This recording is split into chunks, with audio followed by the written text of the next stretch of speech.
Mimi ni mkongwe na unani watch and you are even following me. Si ukatafute mademerika yako uwafollow. What inspires you in me, in this old woman, that you go to the extent of following? Na unakuja kunitukana hapa mimi ni mkongwe. Wewe na hiyo kinembe yako itagongwa na wababas.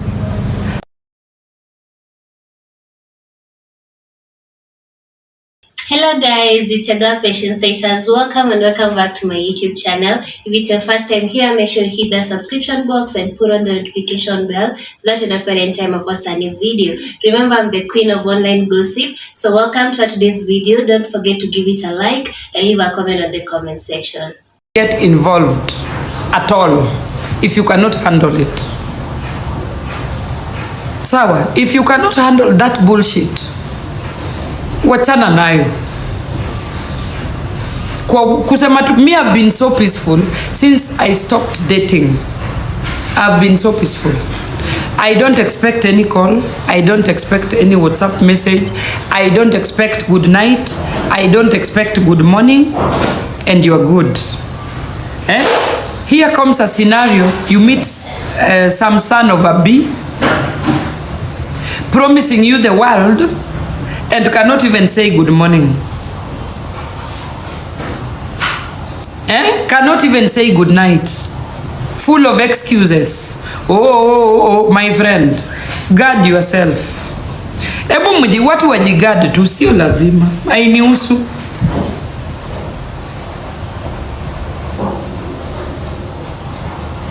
Tutajipata tumebaki 96 viewers. Tunablokiwa. Mnablokiwa. Lynn, just mute them.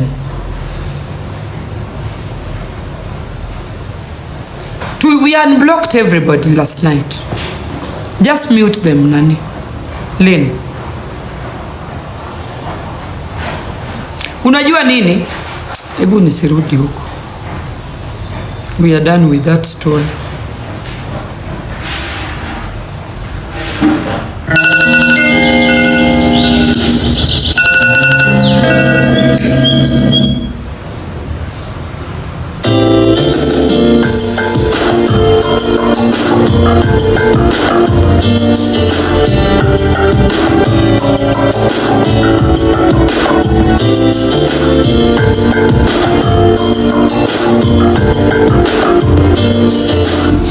Kuna mtu ameandika hapo, women do not date men that cannot participate 90% of their income.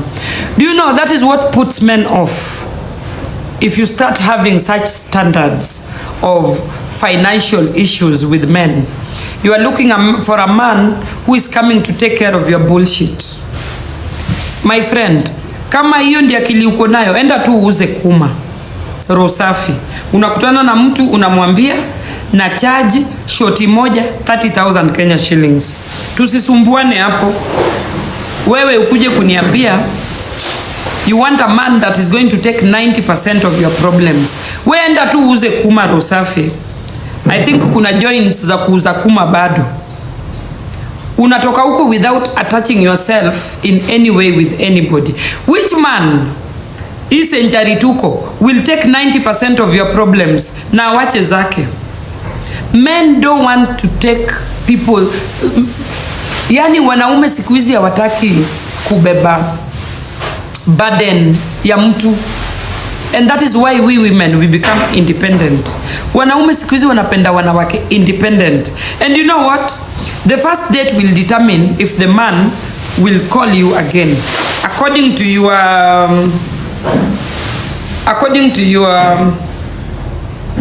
CV, according to your career, according to your vision, according to who you are, that will determine the second telephone call if he wants to meet you or not. So usiende kucheza huko cheap sana, unaweka mashida zako kwa meza because you are asked to be taken care of.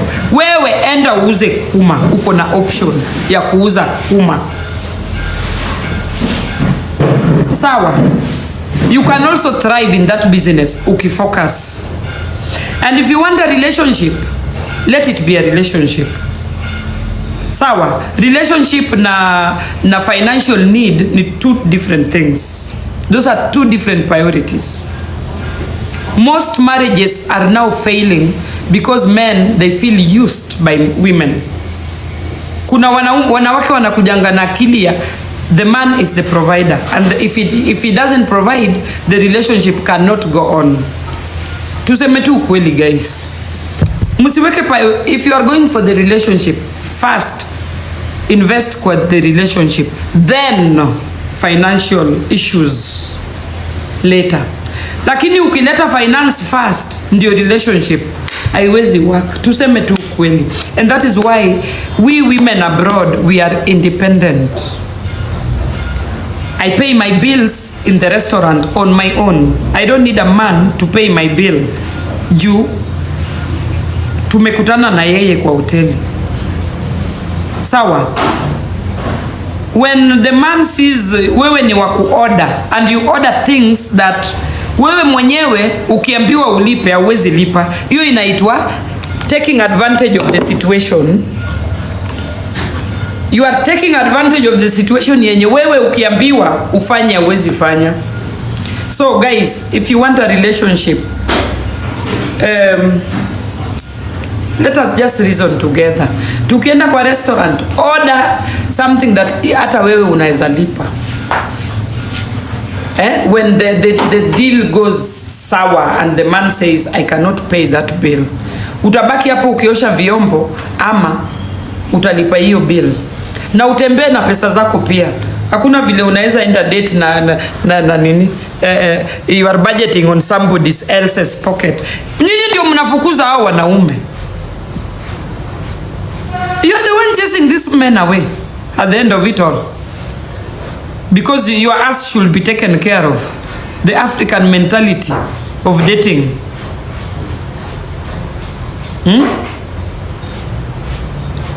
Charlotte ameandika nini?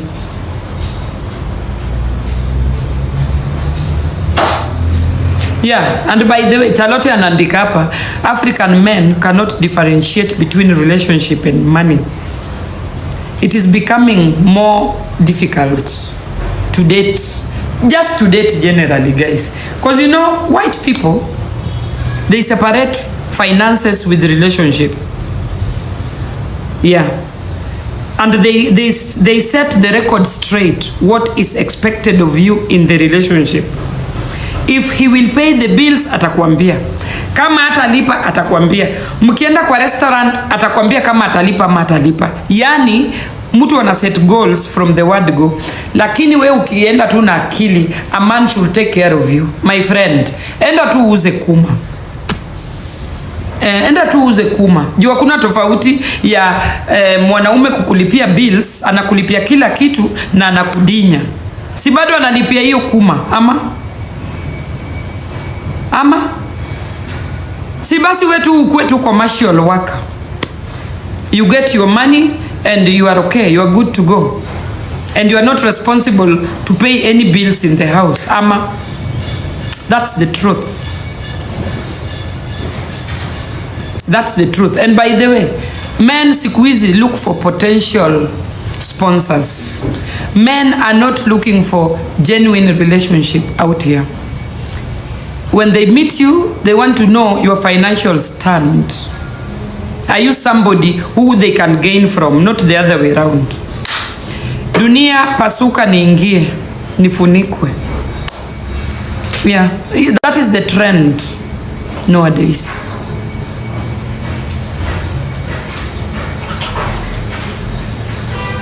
Mtu ameandika huku mko wa Kongo aje, so you don't believe you can take, mnateseka aje. Diana Kilo, hebu acha niku zoom kwanza kabla nikujibu. Unajiita Diana Kilo, uko level 9.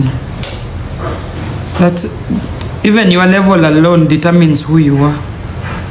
Diana Kilo 10. Diana ameniandikia hapo huku mko wa Kongo aje, so you don't believe men can take care of you. Mnateseka aje na kaweka hapo laughing emojis na ako level 9. Ebu let us look at the best shot of Diana that I can show my. This is the best. Let her go. Let her go. Let her go. Hakuna.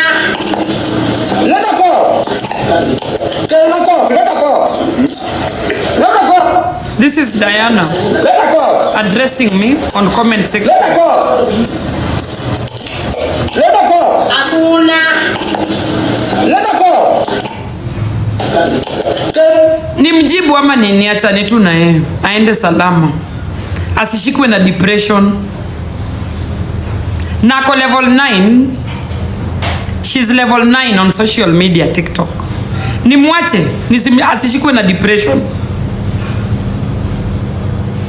Let me look for another shot of her thinking that she has made it in life. In her small head, Diana thinks she has made it. Ebu acha ni zoom tena. Let me zoom her best shot. Amebebwa na amepata sugar daddy. Amempeleka Masai Mara. That is Diana in Masai Mara. Amepata somebody's son spending money on her. Ebu unaona kwanza ana behave ni kama jaienda Masai Mara. Wait, I'm gonna show you how she's behaving in Masai Mara. Ameona wazungu for the first time. Huyu aliona mlango ya ndege for the first time. Zile ndege za kufika Mombasa. Ndio huyu. Na huyo mbabaso wake bwana ya huyu ni Bonfire. That is our Diana. Alipelekwa Masai Mara for the first time in a cheap jeans trouser, zile jeans za kutoka Dubai. And you dare to lecture me, Diana. Diana, unataka kukufa na depression leo?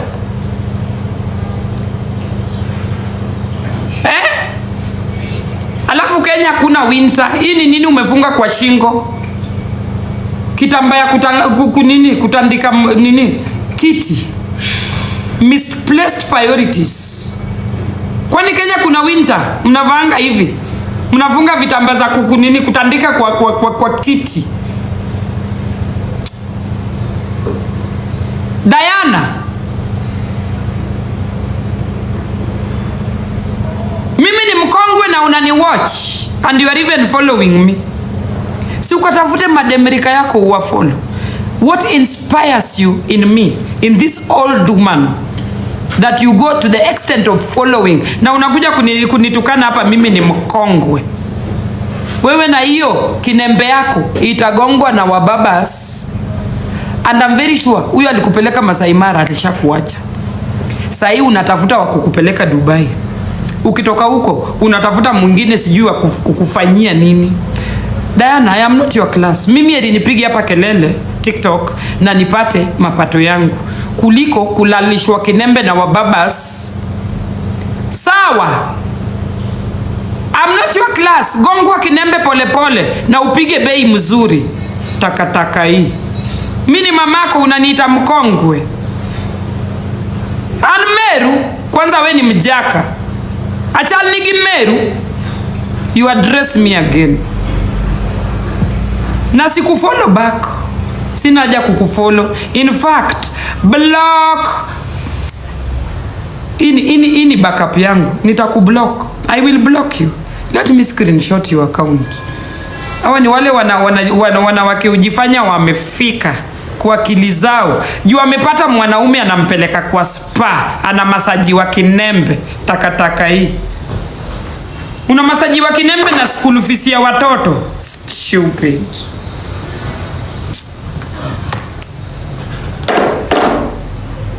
Dibe urie spa ulipiwe na pesa za school fees za mwanamke mwenzako. Takataka hii.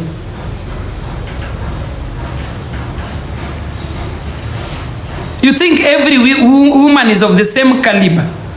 Dialing on baba all the time. Uko wapi? Umefika wapi? And then you go and drink impossible drinks on behalf of wababas. Abro yani misplaced priorities. Nonsense. Hebu mcheze hapo na live goal.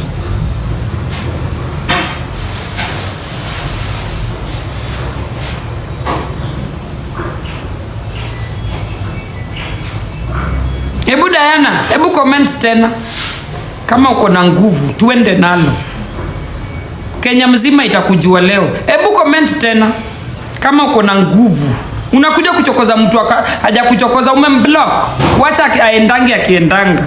Nonsense. Mbona huwa mnanichokoza guys? This topic is very important, what we are talking about. And it is not bias. Hii ni topic inafundisha watu. Hii ni topic mzuri sana. Why will somebody come to abuse me? Eh? Why will somebody come anitole machungu yake? Yes, we are not dating because we are not lucky. There are people who are not dating because they have never been lucky with men. I'm one of them. I've never been lucky. So I can talk about my experience. And there are people who have these men and they are not happy. Hata afadhali ukai peke yako. How many married women out here want to be single because they are not treated the right way? Na wengine wako na mabwana just because their bills can be paid. Tuseme tu ukweli.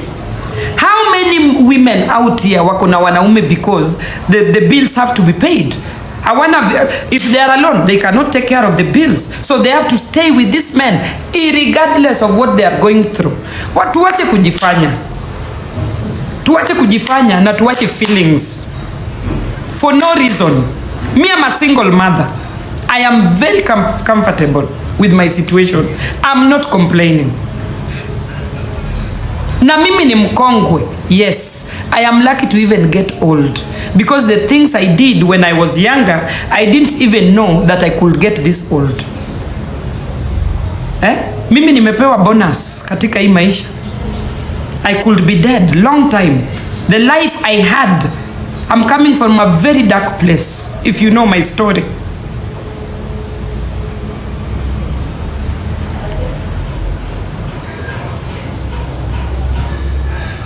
Jio siko na manani utazeeka. Nyinyi ni wakongwe. Sijui nini. Sijui nyanya. Why are you following me? I'm not your cup of tea. Why are you following me? Why are you watching me? Why do I inspire you? Why are you wasting your bundles? I am old, yes. Sitaki bwana yako. I don't want your brother. I don't want your uncle. How does my oldness is your problem? Let us stop bullying each other for no reason. Mind your business. If you are doing well, do well. Shukuru Mungu, you are doing well. Not so many women are doing well on this platform. Kuna tu watu na mashida zao, especially watu wako majuu. Msionange watu kwa kamera mkafikiri wamekamilika. Nonsense. Imagine hivi vile nimezeka na bado ninatombwa.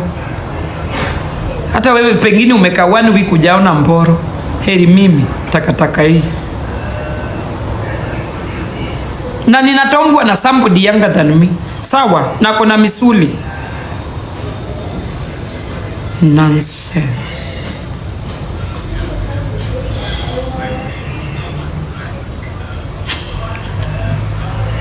Messi. Hey, hii uzee wangu inakwaza watu wengi sana. I'm not old, I am sick. I have a heart condition that makes me look older than my age. I'm not old.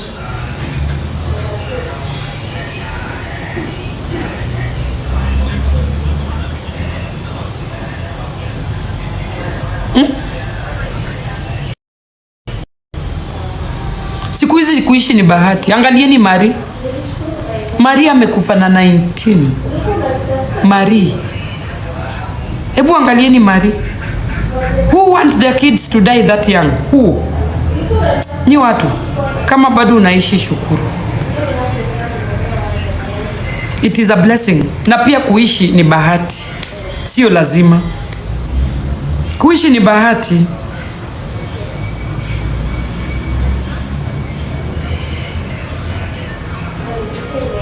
Ukifika 40, sema alhamdulillah. Not many people will reach that age.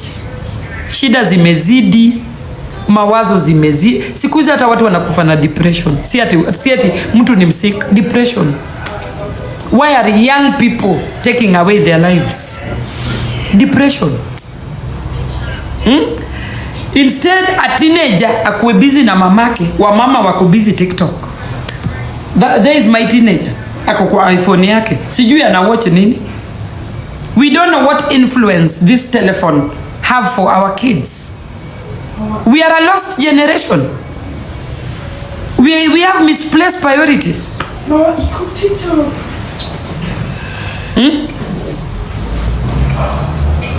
So, not many people will reach hii age yangu wa mnanitusi nayo. Not many. TikTok has taken over our lives. Where is she? Si akwa? Ako kwa simu yake.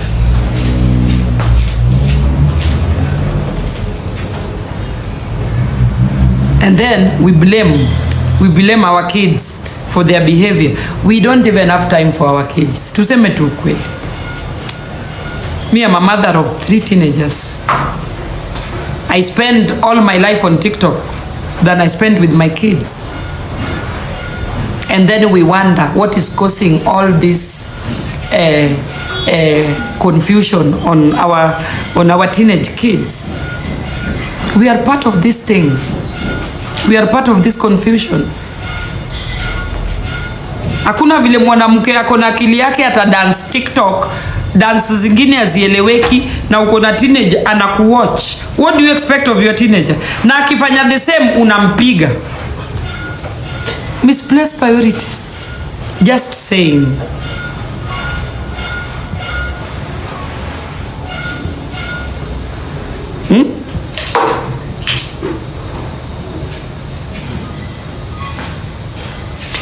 So guys, mimi nimewalekesha ya kutosha. Now I want to take my breakfast. Umemalizia jikoni? Mbona unacheka? Mama ameshaka. Amesikia words zingine kubwa. I'm happy to listen to you. It's educative. No. Nimesema I am very educative.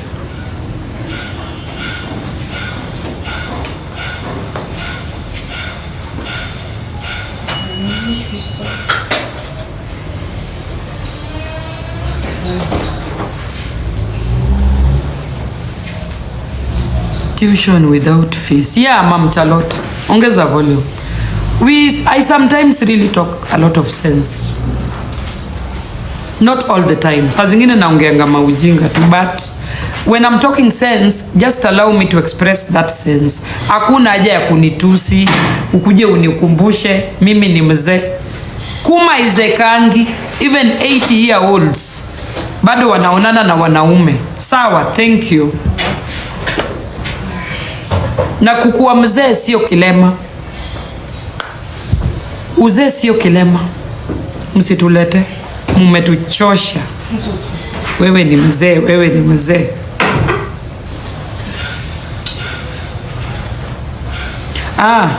Elizabeth ashakam. Ebu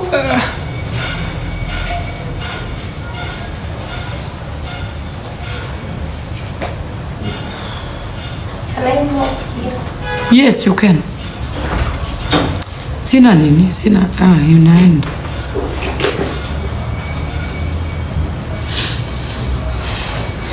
Yeah, tutapita sisi sote. So let us be good to each other, guys.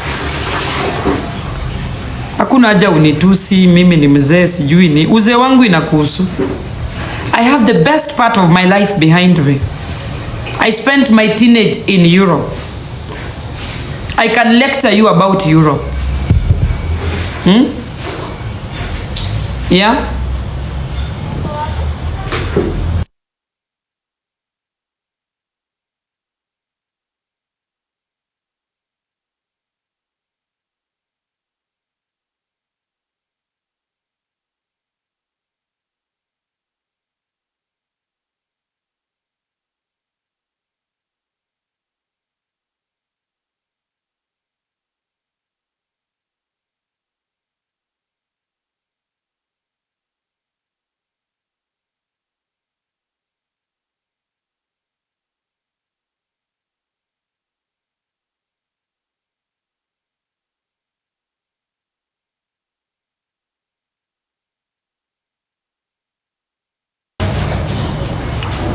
Halafu nikakunywa chai. So guys,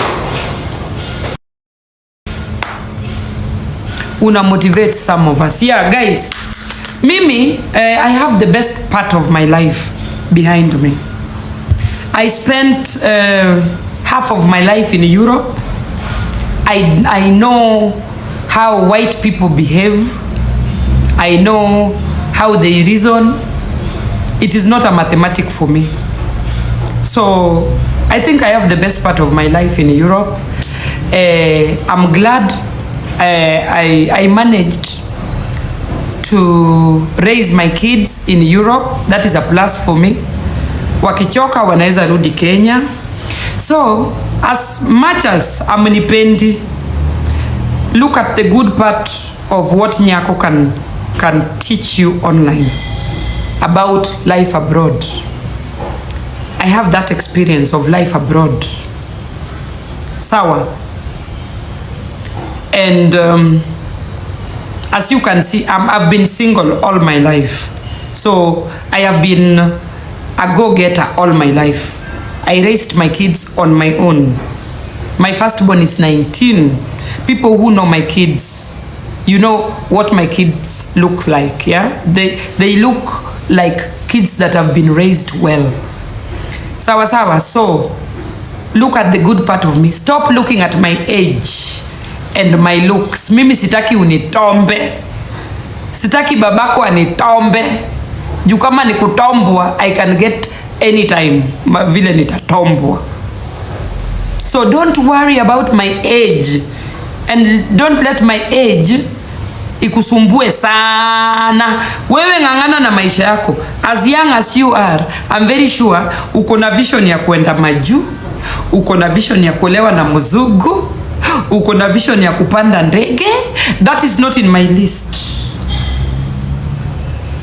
Mimi list yangu saini nitajenga boma yangu aje, of which mimi niko na title deed that I didn't even pay for. I was given. Sawa, niko na title deed ya 2.2 million. And in Bondo, we own 30 acres of land from my grandfather, which I went and fought for, and we have been awarded half of it. So, usinione like a lost sheep. I don't know what I'm doing. I have priorities to attend to. Sawa sawa, thank you. And in 1 week time, I'm going to take Lufthansa back to Europe. And I speak fluent German. So don't start engaging me in the point of wababas. Nonsense. Usifikiri kila mtu ni failure kwa hii TikTok. Sawa? And by the way, tomorrow I'm going to sign a new deal with the Mouse as their brand ambassador. I'm going to be on salary while I'm abroad. Sawa? We are going to sign the papers online.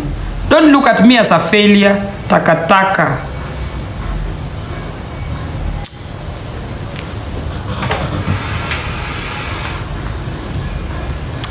So, I'm you know, there are people who think ukikuja kwa TikTok wewe tu ni takataka.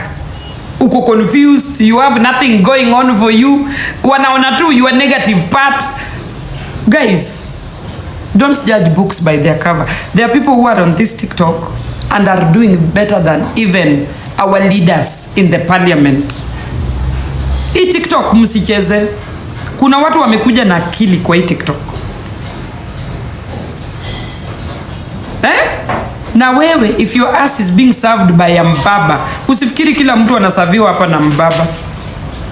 Nonsense. Elizabeth, zilikuwa mbili. Si moja. Zilikuwa mbili. Na mimi nimeona hii moja tu. Zilikuwa mbili unless mtu ameiba moja. Mimi nilipata nyumba imefanywa usafi, nikapata pilo ni 3 kwa kila kingine. Na hii ni nini? Wameiweka 2 in 1. Unajua hizi pilo nilinunua kwa Waria. Na niliosha ile kitu yao, nikazitoa. Iko hapa. Huo mtu amezicombine. Sasa mimi sikunywa. Unaona, nilitoa hizi vitu ndio nifue. Nimefua hiyo kitu yao. Unaendeleaje? Mimi niko tu. Tunipikie chai. Umetoka ushago? Hebu kujusalimia watu. Watu walikulipia fare. Say hi. Hi. How was your journey? Ilikuwa poa. Umerudi leo? Leo asubuhi. Okay. Na uko job tayari? Okay. Niko job. Mimi huko kwenu nilitoka ni kama nimefukuzwa. Kwa nini? Nilitoka, I left in the morning, not in the morning. Saa 8 hivi nikaacha mtoto. Hita ya maji imeharibika ya kuoga. Stima ilikatwa. Vitu tu mingi. Nisuna waambia, hata umenicall niwaambia. Haya bana, ilikuwa usiku, tuliama usiku. Nikapata kuna maji kuna stima. Imagine, tuliama na darkness. Saa 2 ya usiku. Yeah, we left.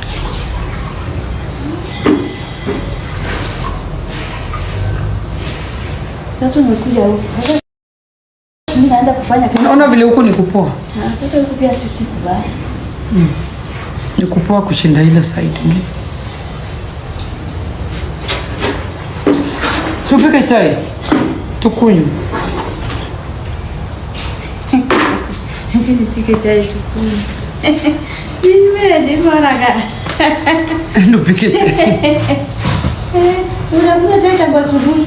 Sijakunywa. Nimekunywa tu coffee. Ningemwambia angekutengenezea. I didn't know that is part of your work. Basi utapika. Ndio nani? Ndio Elizabeth ana nini? Ananishanga. Hamna nini? Hamna machine. No, ile nimemwambia nunua ajaleta bado. Hata friji yenu ni mbaya. Haifanyi? It's mlango haijifungi. Kama huyu mwenye hii nyumba, nimesikia mwenye hii nyumba ni TikToker. Anaitwa? Eve. Yeah. Eve nani? Mungai. Eve nani? Mungai. Mungai Eve. Mungai Eve. Huu wa YouTube. Yeah. Si wa TikTok. Hapana, YouTube. Na vile hatupendani. Naishi kwake. Sijawahi mpenda na najua. Kumbe nyumba ni ya Mungai Eve. Hakuna ngapi? Hakuna hii. Kumbe ananiona tu kwa nini? Kwa TikTok nikitangaza nyumba yake. Niliambiwa hii nyumba ni ya TikToker ama ni ya YouTuber, lakini sikujua ni ya nani. Na watchman alikataa kuniambia ni ya nani. Si mbaya. Sasa we will just be friends. Sijaimpenda. Sasa tutakuwa tu marafiki. Itabidi. Nitamwambia lete machine. Ati utahamishwa na nani? Mnanijua kweli? Ama mnanisikianga tu? Nahamishwa in what grounds? Uko na nini gani ya kuhamisha mtu ashaingia kwa nyumba? Amefanya nini? Ahamishwe. Do you know your rights? Wewe umekaa hapo. Do you know your rights? Unajielewa kweli? Ati utahamishwa. Nipelekwe wapi?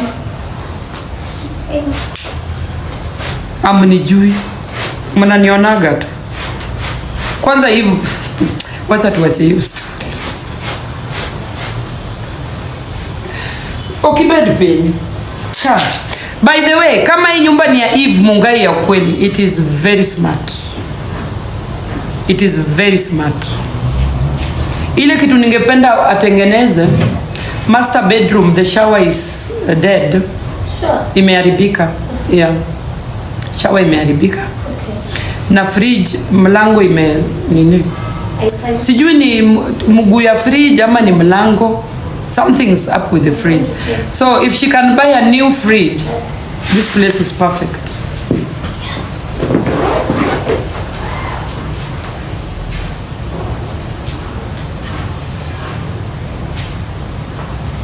No, she didn't know. She didn't know. Hakuwa najua. Wewe unanijua kweli? She doesn't know me.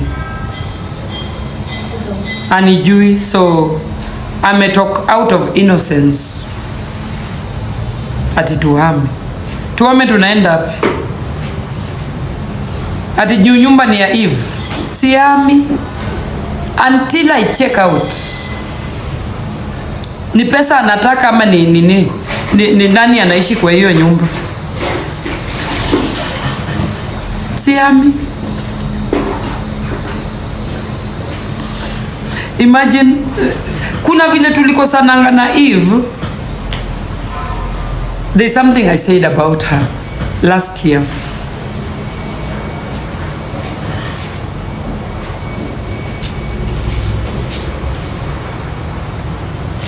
Si ulisema unachukia Eve? Nimemchukia. Ende uandike headlines. Alafu ukauzie watu wa gazeti takataka hii. Una address nani na level yako 0? Misplaced priorities. Jumeka bandole ya 20 bob, unafikiri unaweza kuniara hapa na simu ya Infinix takataka hii. The fact that unaweza feed 10 bob kwa simu yako uniwatch doesn't give you permission to just talk. Kwanza hebu comment hapo tena nikufinye.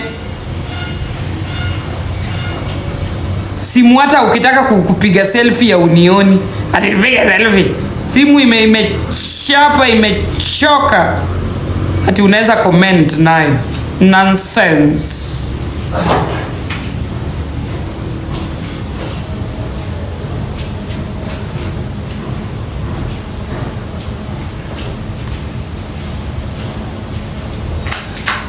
Mimi nikikuja kwa hii nyumba niliambiwa the owner of the house is a big fan of mine.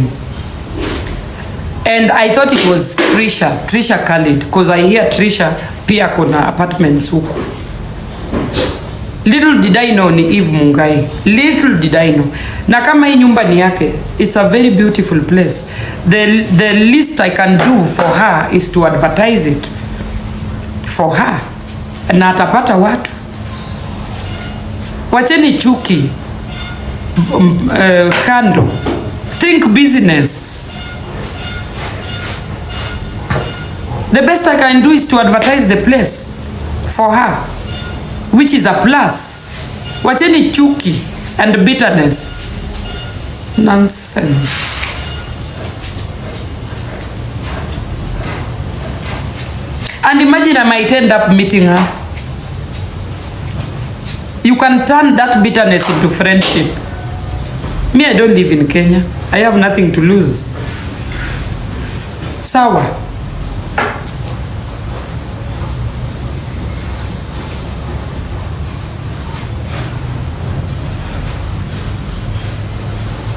Nani anapika chai kati yenu? Mimi nipike chai. Unajua sasa hii nyumba ni yako. Sumwambia apike chai. Sasa nyumba ni yako. Kuna maziwa kwa fridge. Maziwa mingi? Kidogo. Utaki maziwa mingi? Maziwa mingi, of course.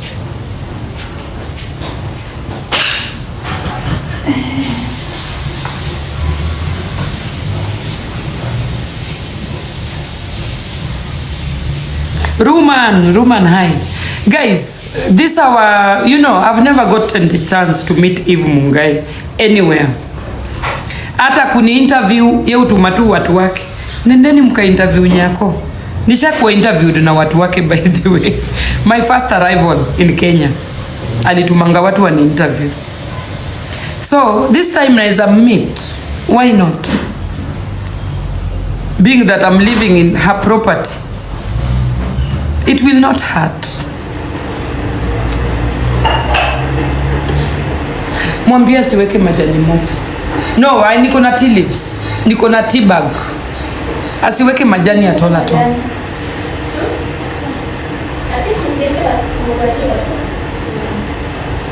Niko na tea bag.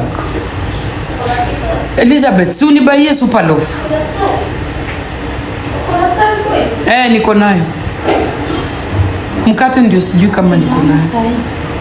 Sasa hivi niko hapa. Sikupenda huko huko. Sifai kukuja hapa. Ndasi kama wewe ndio utaniita. Okay. Mdozi wake akisikia.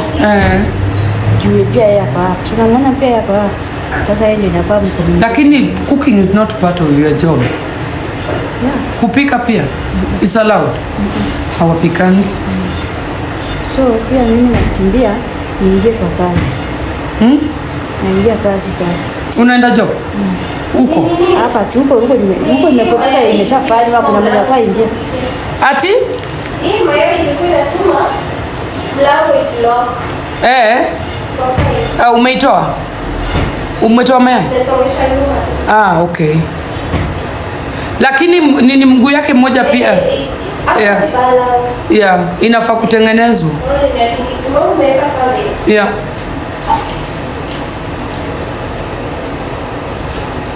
Niko tu kwa unaenda job? Si basi tutaonana baadaye. Naenda namba 9, niko tu kwa hii block namba 9. Sawa. Basi baadaye. Utakuja ukimaliza. Sawa. Elizabeth, kuja useme kwa heri. What is my reason kukuja Kenya? Nimekuja kutombwa. Bye. Mimi naenda.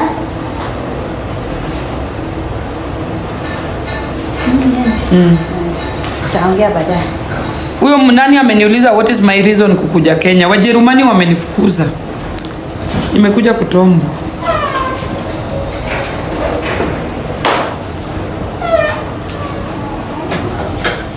Jui Kenya ni ya mama yako. Na niuliza umekuja Kenya nini Kenya? Wewe ndio unanilipia ya ticket. Why are you in Kenya? Nonsense.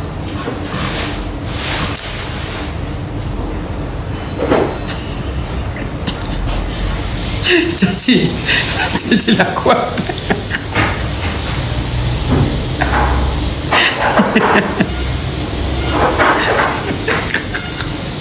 I think Chachi alikuwa kwa FYP. Ameingia chubulu.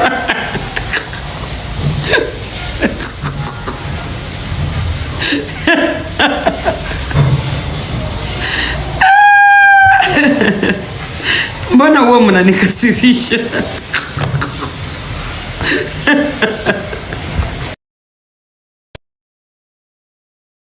You guys, I want to end this life. Nataka ku end your life.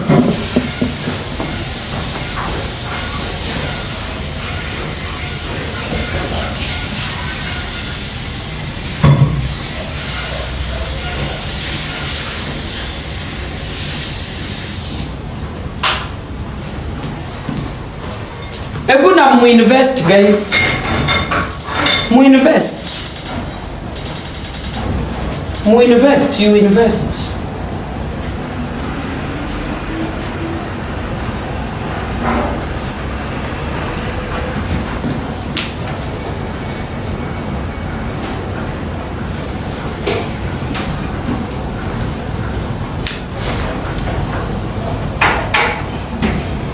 Si hii kitu inazima. My iPad inazima. Oh. Anything else? Mayai? I don't eat eggs. Sijui kama niko na mkate. Sijui kama niko na mkate. I should be buying fresh bread. Lakini sijui super loaf kupata ni ngumu. Hii duka ingine iko tu na mkate zingine. Hii hapa. Lakini si super loaf. Super loaf lazima mtu aende Quickmart. Nikukuchua. Quickmart. Ni mbali? Not far.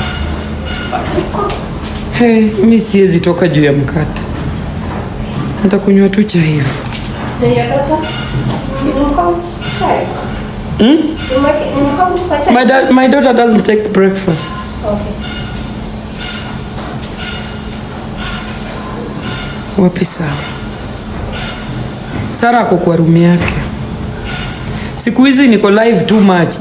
Just to Somondi. Natafuta makende yako ilipotea online. Ndio inanifanyanga nikae long hours kwa live nikikungojea.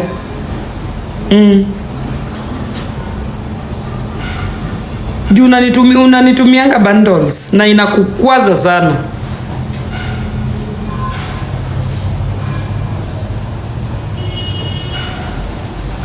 Niko long hours live. Kuna makende yako imepotea mahali unatafuta. Nyako amepotea nayo online.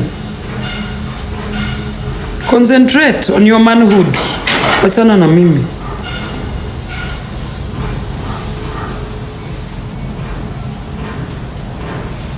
Mbona una adabu? Juu si kufundishwa.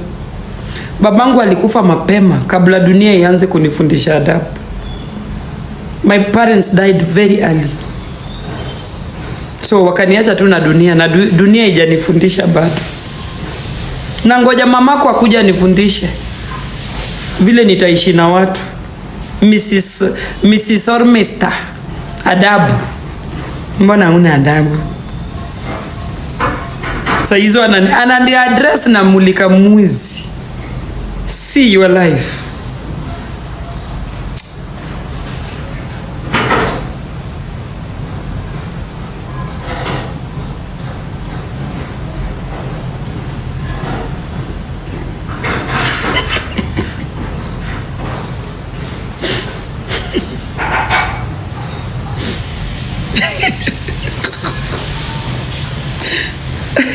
You guys, si nivo, we meet, tukutaneni jioni.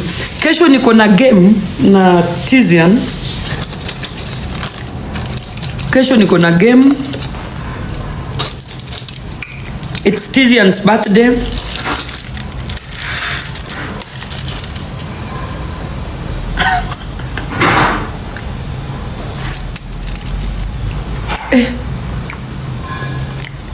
Hapa siwezi chelewa na rent.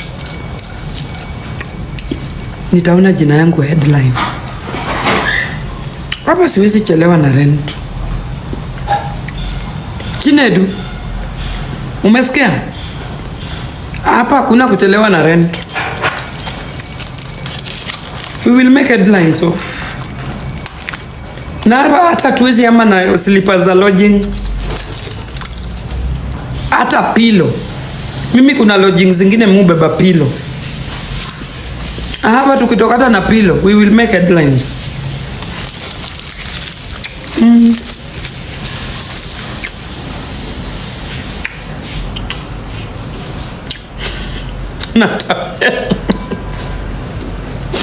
Hapa hata kijiko kuna kupepa. Tutapatikana.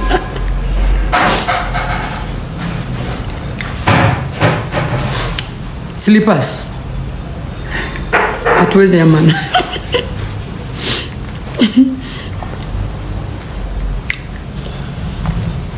Guys, I am a fan of Eve Mungai from day one. When there was no TikTok. When Eve Mungai was a tiny girl and timid in front of the camera. Akienda kuinterview wale majamaa. Mnakumbuka? Akienda kuinterview wale majamaa. Those mixed kids in the slums. Walikuwa wanajitaje? If you know Eve, if you know Hajani, akina Madocho, genau. That is when I started watching Eve Mungai. Those days, she was very tiny and very innocent. So, mimi ni fan wa Eve. I've been watching her. I stopped watching her when I started doing my own content. akina Manzi wa Kibira. Hiyo story ya Manzi Kibira pia nilifuatanga. No, I'll do it. Yeah. What's on you? Enda mimi. Asante.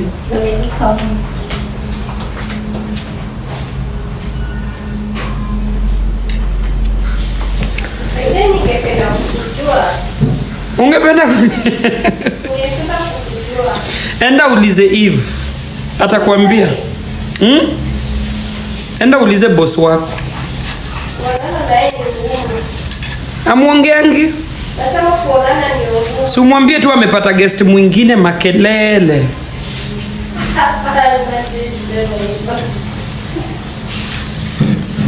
Siku hizi hafanyi Islam stories. Yeah, but hizo ndio stories watu wanapenda kama ajui. Hizo stories za kudiscover watu kwa slums. Mimi hizo ndio nilimpendea. Vicky Nabs. Huyu Vicky Nabs pia ni blogger.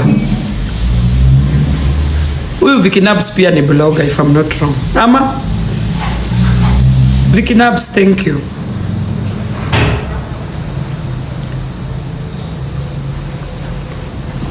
So, me, I discovered Eve when YouTube was YouTube. Hakukuwa na kitu ingine apart from YouTube. And YouTubers those days, I don't know much about YouTube because I'm not a YouTuber, guys. But I think YouTubers are doing so well. If you have something that is going for you, do it. Me, I'm a TikToker. Me, si YouTuber.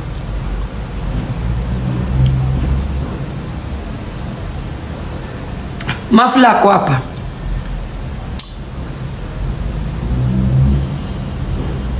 Viki ni guguti. Basi ninamconfuse na mama de mwingine anajiita Viki. Ati ni mforgive. Wewe, Mafla, misi football. Misi football, you kick here and here and here and then unaenda unaambia referee tafadhali nisamee.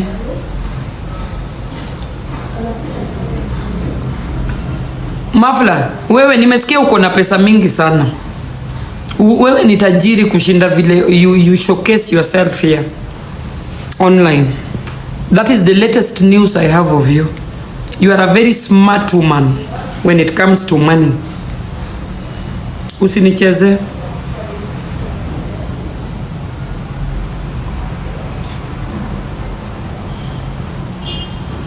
Eye for eye, habari yako? Hey, eye for eye hauna pesa siku hizi. You've stopped gifting. And the way you are my gifter yao. Hauna pesa na tuko na game kesho. Tunacheza na Tizian. King Tizian of Kenyan TikTok. Kesho nitaeka kichwa wapi? All my gifters are signing out. Mwingine ameingia hapo ati hana pesa. The next ataingia ata retired. Haki kesho msiniaibishe hawa. Kesho tuko na game. A serious one.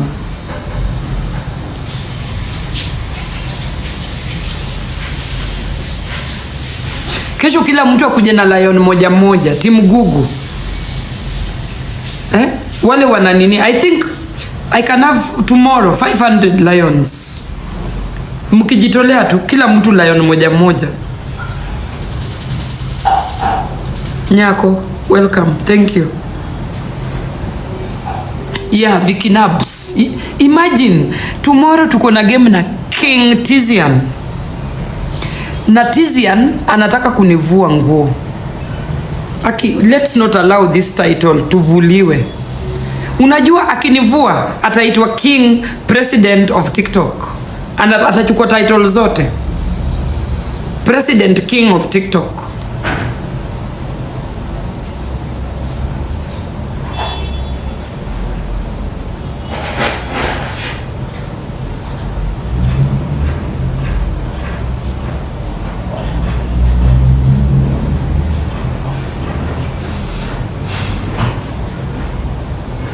Moira ananiuliza kwani akichukua ni shida.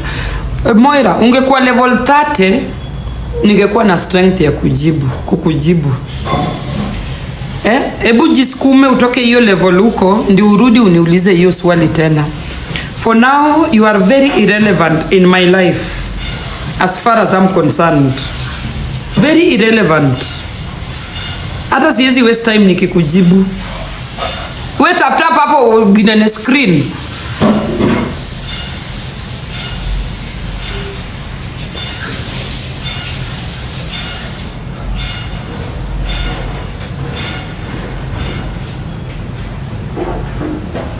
Tizian pia shaingia. Tizian ako na game kesho na anani stock. Mbona unani stock? Na wewe ndio uko na game. Mimi ni opponent.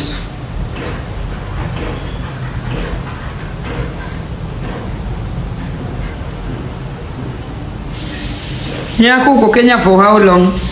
You want to pay my return ticket? Unataka kulipia huyu shosho return ticket? Business class.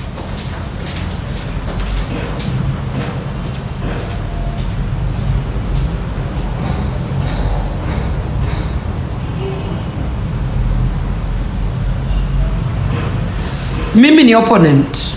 He is the main agenda tomorrow. I expect Tizian to walk away with 5 million. 5 million coins. Hiyo ndio standard nimemsetia. Tizian 5 million kwa hiyo game ya kesho. Even 10 million is possible, lakini nakupatia hapo 5 million. Wewe ndio main opponent. Mimi hata nikitoka na 200,000 coins, I'm good. Nitasema alhamdulillah. You are the main subject tomorrow. So usifocus sana kwangu. Anacheka. Tizian anacheka. You know these are the millionaires of TikTok. Tizian, Mwiti, na nani tena? Hiyo list ya millionaires wa TikTok. Millionaires wa TikTok guys, top 5. Top 5.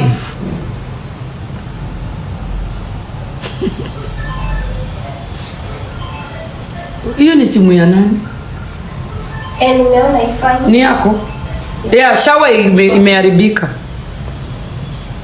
Ati you. Na nani tena? Unabo. Angalia, huyu ni nani? Mume wangu level 0. Block, confirm. Rudi na sudo ingine. You are not important kwa hii session. Hoodie yangu ni smart. Ni Tommy Hilfiger. Inaweza kukulipia rent. Kuja tu pole pole. Sawa? Hii nalipa rent. Yes. No, we are talking of Kenyan TikTok millionaires. Kenyan TikTok millionaires. Top 5. Mwiti, Tizian,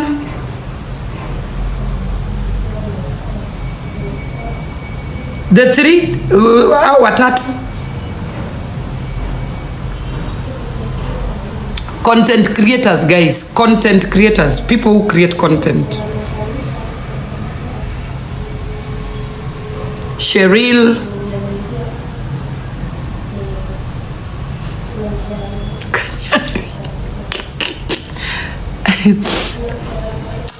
Apoko, ule mwingine anaitwa Apoko. Apoko, ni Apoko. Anaitwa Apoko. Ringtone. Huwa ameng'ang'ana the whole night.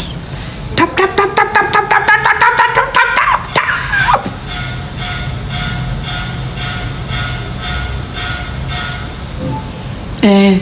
Huyo from grass to grace amesettle tu hapa. anatafuta petrol ya Mercedes Benz. Those are Kenyan celebrities.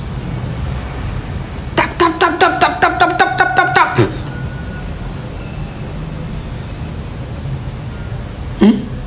And then we have another one. Alikuja hapa kuomba pesa ya foundation. Ghafla binvu. I have money. I don't beg. Hey, Kenyan celebrity. Ebu kuweni wapole kama Eve Mungai. Eve is very decent. Hii apartment ni 10 million Kenya shillings. Lens. Na apigangi kelele. Eve apigagi kelele.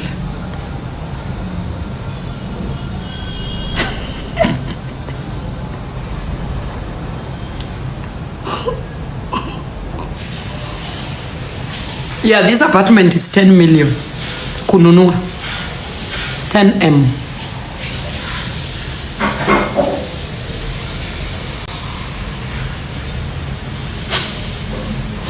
Titaja mtu.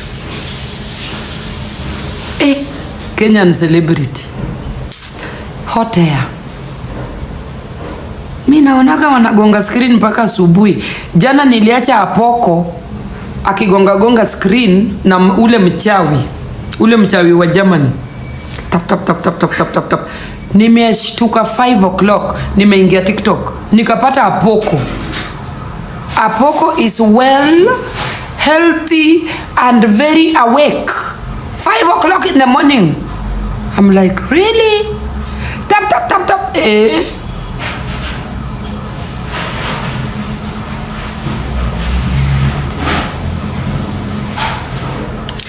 Ebu nani atupeleke kwa mganga wake? Sitaji jina juu nitafunguliwa live. Nani? Tupeleke tu kwa mganga wako. Huyo alikufundisha kutap tap the screen juu at this rate it's not normal. It's not normal. Since the demise. Let me shut up. If you know, you know. Ati? Yeah, I try.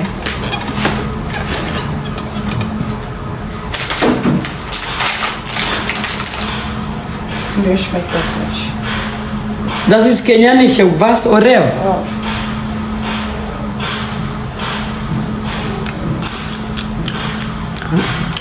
Ja. Why do you buy such things? Einfach so, ich wollte nur gucken, wie das hier schmeckt.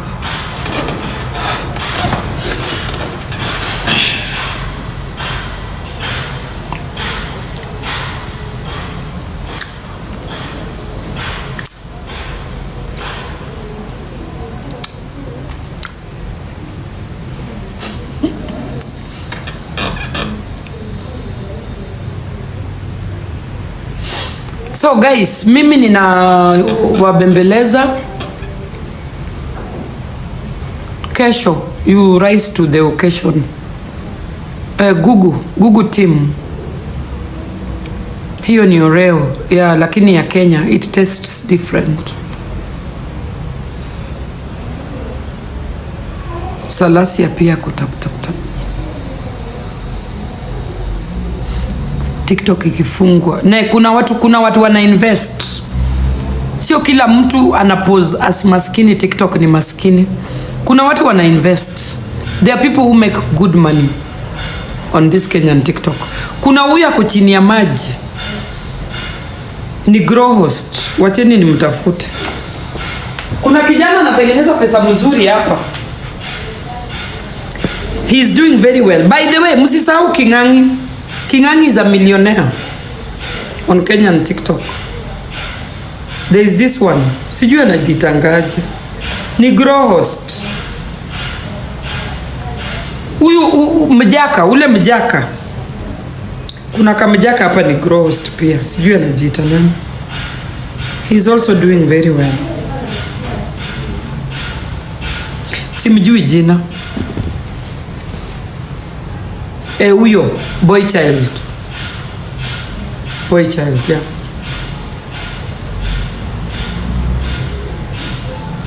Yeah, boy child. Boy child 2 is doing very well.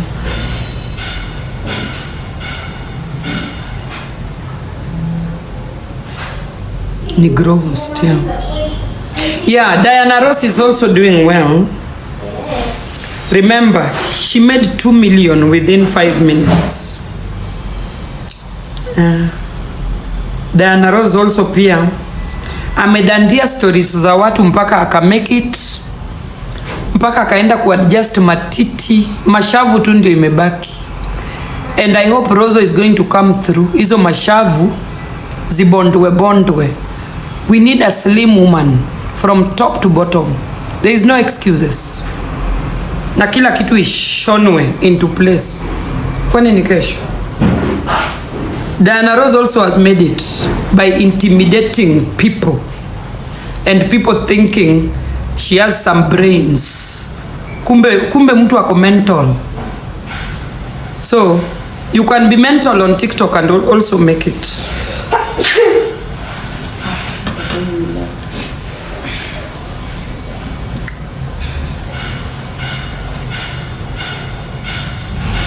Yeah, Rachel Otuoma too is a one successful story on TikTok platform. Yeah. Those are top TikTokers that I found on TikTok platform. Mi nilikuja baadaye, I came late. Utapewa comeback, hiyo comeback ndio nataka. Hiyo violence ndio tunatafuta. Na nikikukwaza sana, panda ndege. Tukutane Jomo Kenyatta, tupigane. Take that plane, I dare you.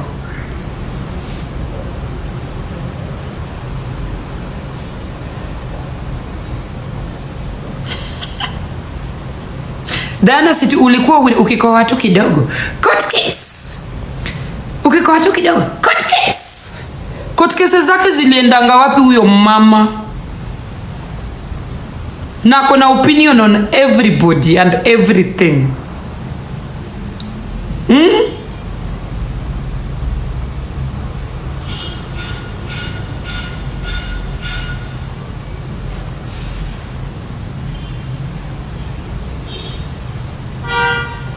Ati Diana nakuja tena.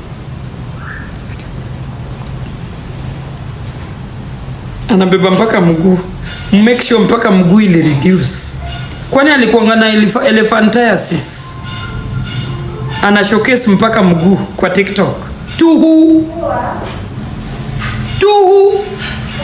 Kwani kuna wanaume hii TikTok?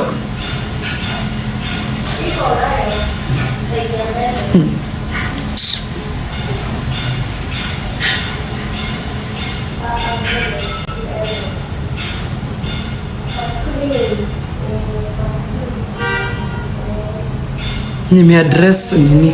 Mgonjwa. Si leo nitanyeshewa. Nimeaddress mental case. Leo.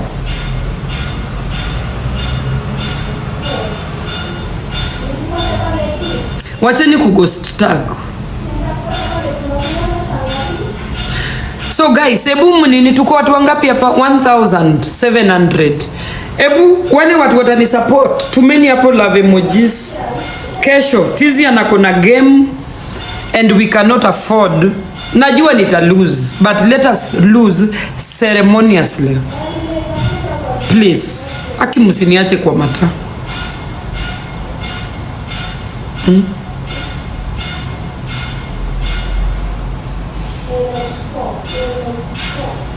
Aya, tumeni hapo love emojis wale watu watani support kesho. And I hope mtakuja.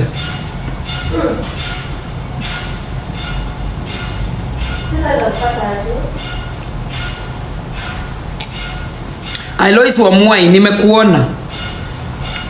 Edwin, hi.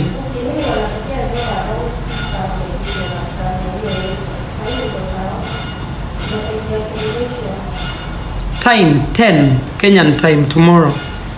Kenyan time.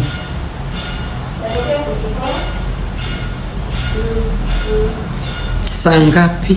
10. Mkuje mnisupport guys. Aki kitambo mlikuanga mnanisupport. I don't know what happened.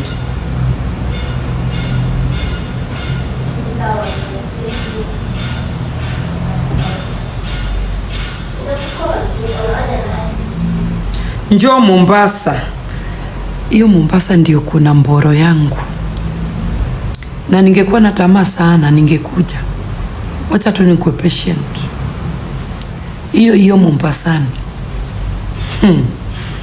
Wacha tu nikae hapa. Sitaki stress. And then I will be easily spotted nikikuja coast. Na bwana ya mtu. Wacha tu nijifiche huko. Gigi, hai. Habari yako Gigi? Gigi, kesho tuko na game. Ukuje ulete hata money gun tafadhali. Hata money gun ita count.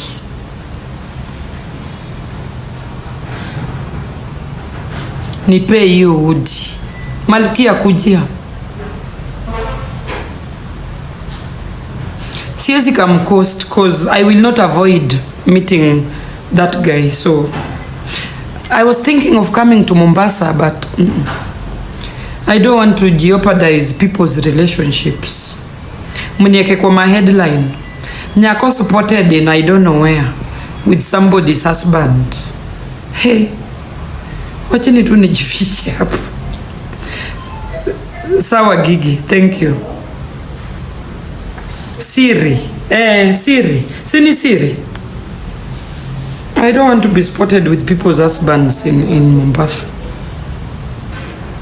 I was supposed to go to Mombasa.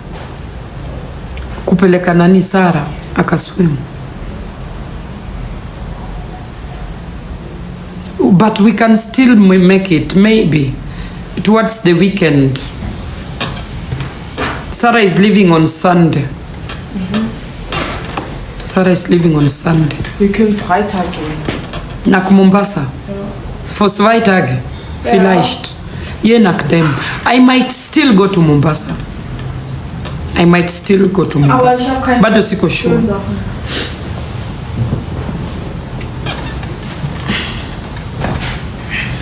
And it is necessary that I take Sarah. You know, Sarah is not a Kenyan. It will be a very good experience for her. Because the next time for her to come back, ni watu haijulikani. Kama atawahi rudi Kenya, haijulikani.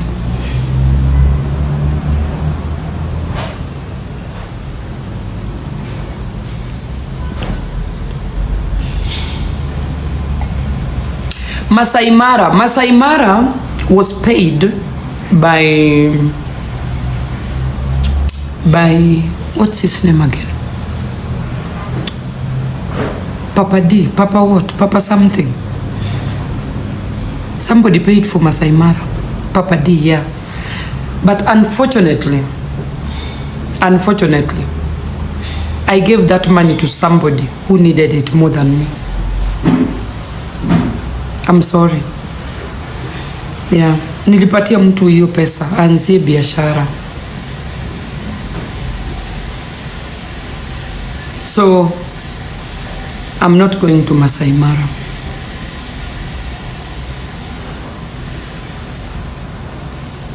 Sometimes we sacrifice for other people. And I hope hiyo pesa itasaidia huyo mama kuanza biashara.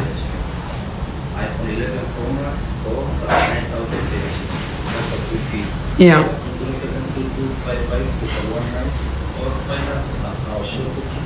Thank you. Thank you. I wanted to talk about blessing somebody, but I'm scared. Because if I say what I want to say, I don't know how many people are going to come on board. And I wanted to consult Chinedu first before I unleash what I wanted to say. Because unajua nyinyi wa Kenya, mtu akijirusha kwenu, mnakatanga mpaka mkono. So what I wanted to say is very important, but I will consult Chinedu first. to make a decision about it.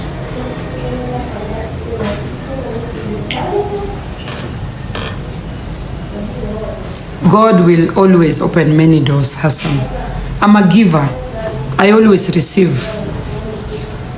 I always receive. I'm a giver, and I am a genuine giver. I don't give expecting anything, and I always receive. Funny enough, my cup has never run dry. Never. Ile moment tu naanza kufikiria hii nitafanya aje, I wake up in the morning, somebody has sent me money. Imagine. So mi nimeona miracles too mob. There is no need to be mean. Hakuna haja.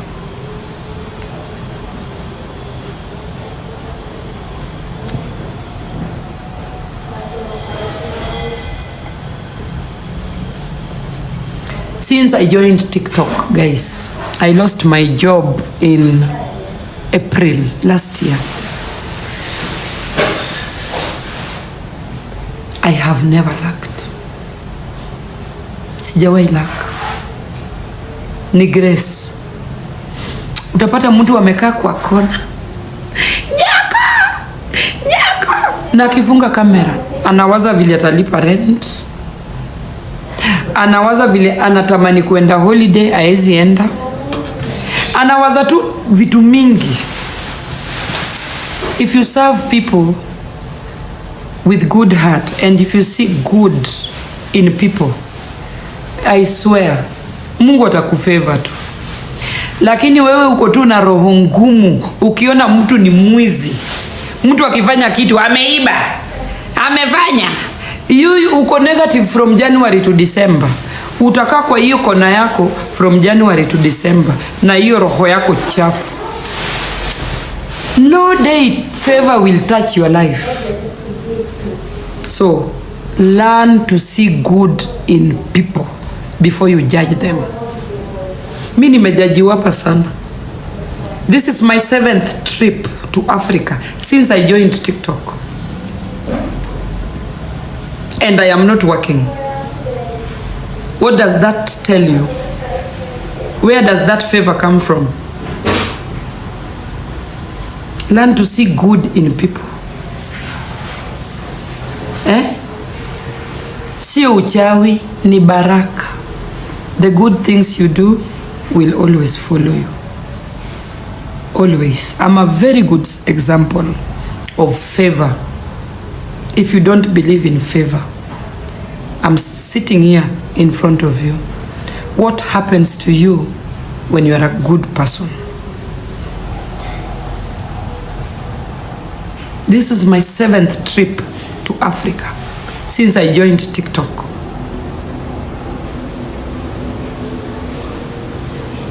And I have never lacked. Sijawahi lack.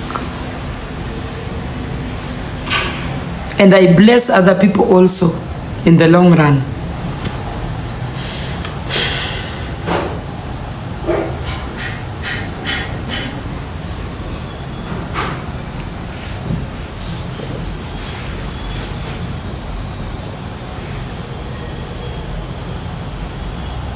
And guys, we will talk about Germany when I go back to Germany. I made some video that I really have to put it out there and talk about lifestyle,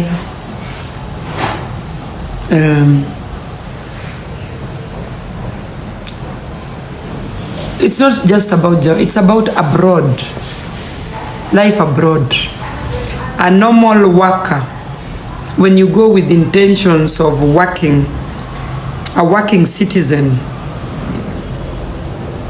how does your daily life look like in Europe? We should talk about that. It is not what you guys think. We barely make ends meet in Europe. We barely. With a normal paycheck, you barely make ends meet. Na mara nyingi mtu anapatanga bills ziko mingi kushinda what you get. So you are always unajipatanga kwa carousel. What is carousel? merry-go-round. It's a merry-go-round. And it doesn't stop. It is a cycle that makes you depressed. It makes you work harder. It makes you to be exhausted. It makes you to just lose your worth and work until you die. And it is a system. It is the world system that makes the common man move. And 60 or 70% of the world believe in it, and they live by it. Hapa Kenya, we still have opportunity to start our own businesses. The system is still relaxed in Africa. Africa, you can still become a millionaire compared to Europe. Because Europe hauna chance ya kukuwa millionaire. The moment you hit the jackpot, the government is at your doorstep. They want the money. And you must pay it. So hatuna chance. And you cannot also compare TikTokers wa Kenya na TikTokers abroad. Here, you earn your money on TikTok and nobody asks you, where did you take the money? In Germany, they are going to write you a letter. Mafla. Mano mafla.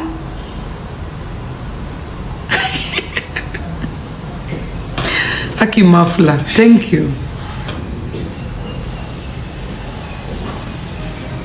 Aki mafla amejituma. I feel guilty.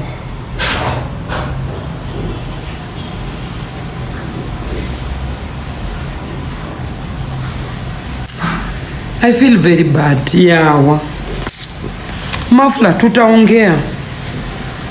Niombe kesho game ikuwe successful. Sio lazima tukuchangie.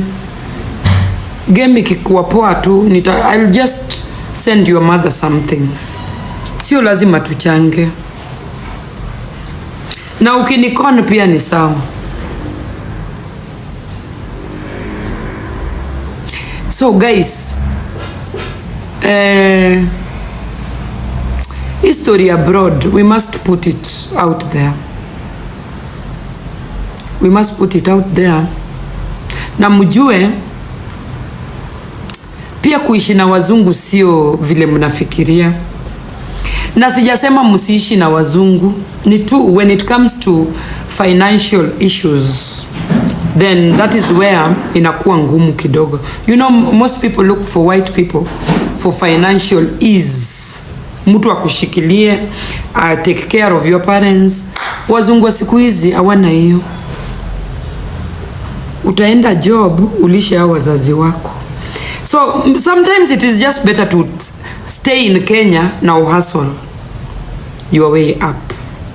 Sometimes. Na saa zingine utapata mtu alibaki Kenya ako more happier than somebody who moved abroad 20 years ago.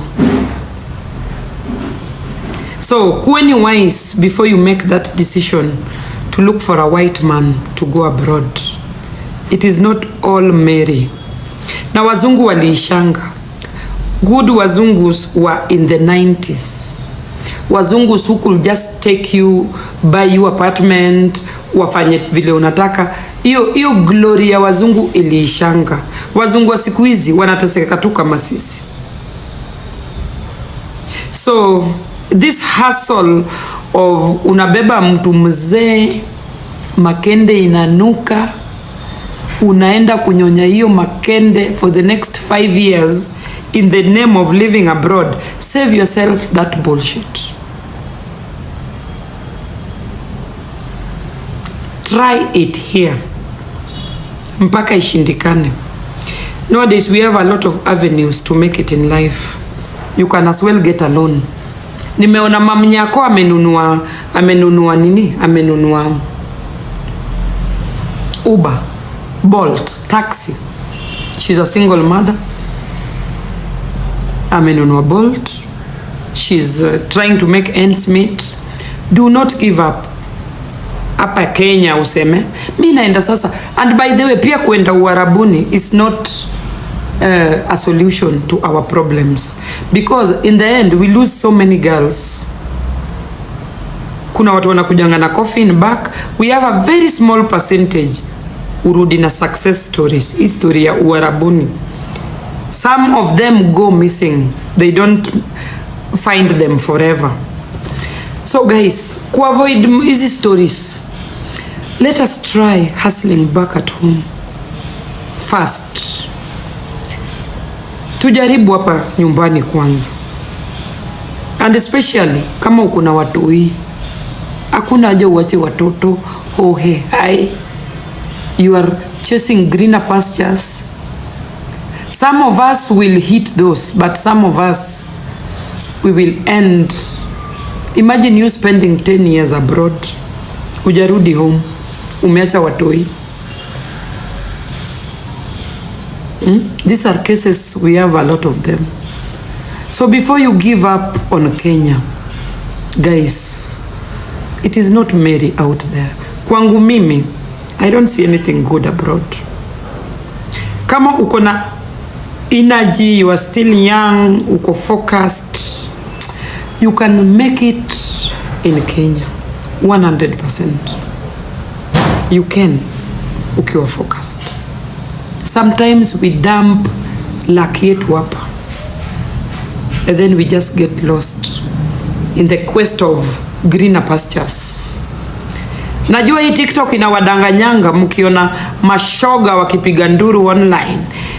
Mimi niko Germany, musinilete.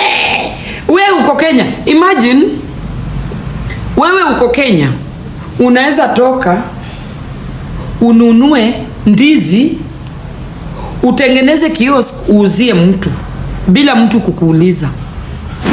Abroad you cannot do that.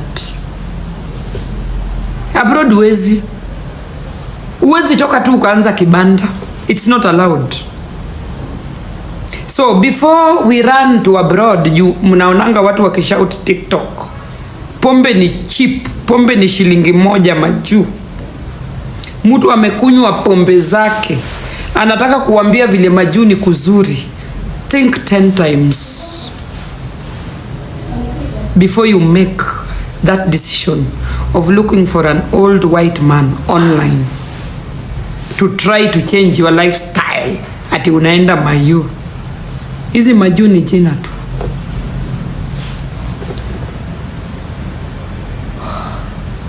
Pombe ni shilingi. Pombe is the cheapest in Germany. Not Europe yote, but Germany. Most people cross border kukuja kununua pombe in Germany. Germans have the cheapest alcohol.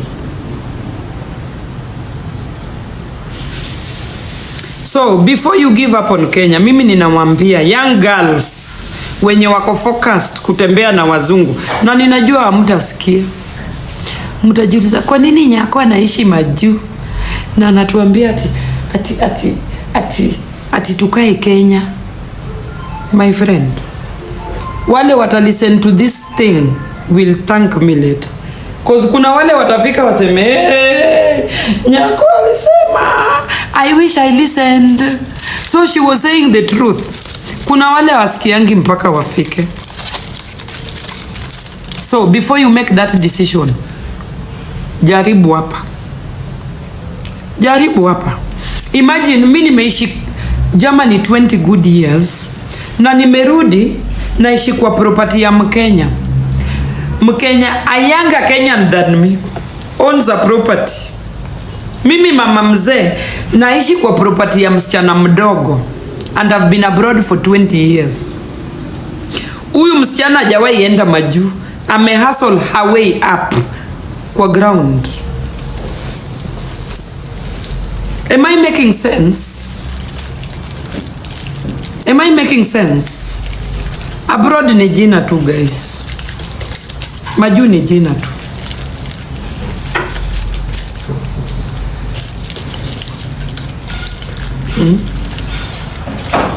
Unaenda? Nakoja ufundi. Fundi, watengeneze shawa. Angalia hii shawa.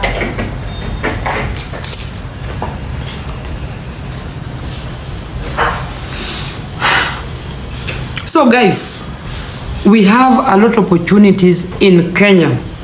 Before you decide kuenda kwa dating app because you are a lazy ass person, you like easy come easy go, try your luck first here in Kenya. Exercise anything you can exercise. You never know. Mimi nikirudi Kenya nafungua German school kufundisha Kijerumani. Nafungua duka ya kupika chakula kienyeji. It will sell. It will depend how much effort do you put in that business. Hizo ni opportunities siwezi fanya majuu. The taxman will come and knock my door. Na pia because of my color siwezi fanya vitu kama hizo majuu. So guys, there is no way nikirudi hapa Kenya I can be a failure. Na hii akili yote niko nayo. No way. And saa zingine we waste ourselves abroad and we come back home when it is too late. Yes. Imagine kids, guten Morgen. Nimeona uko na birthday kids. Tutakam tarehe 17. Guys, lifestyle ya majuu in winter is you work, home, your four walls, your TV. Neighbors don't talk to people easily. So most part of our lives abroad is lonely. 6 months, it is dark, it is quiet, it is cold, it is lonely, no visitors, no relatives, no nothing. You are working. You are paying tax. Majuanga ni tax. Hakuna kitu ingine. Alafu urudi home. Hizi opportunities zote tumeacha hapa. You can move, you can do, you can go, you can come. Why are we resorting to hii maisha ya majuu that leads us into depression? Hii ni maisha ya depression. Kusema tu kweli. That is why mnaonanga watu wakijiongelesha hapa na mapombe zao, wakipiga nduru. Watu wa majuu, most of us drink and talk bullshit online. Cause hakuna kazi ingine. Uko na wifi kwa nyumba, wifi ni cheap. Gadget, unaweza chukua loan, ulipe shilingi mpaka umalize. Pombe ni cheap. And then uko na audience wenye wanataka kusikia hiyo ujinga. Na huyu audience anafikiri uko majuu ni kupoa. Some of us we get fed by the government, which is not bad. Na hiyo pesa ya government hata kiatu hauwezi nunua.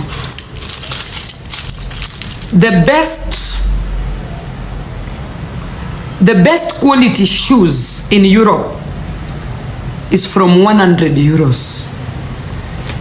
The best quality shoes is from 100 euros. Imagine kama unalipwa na gava,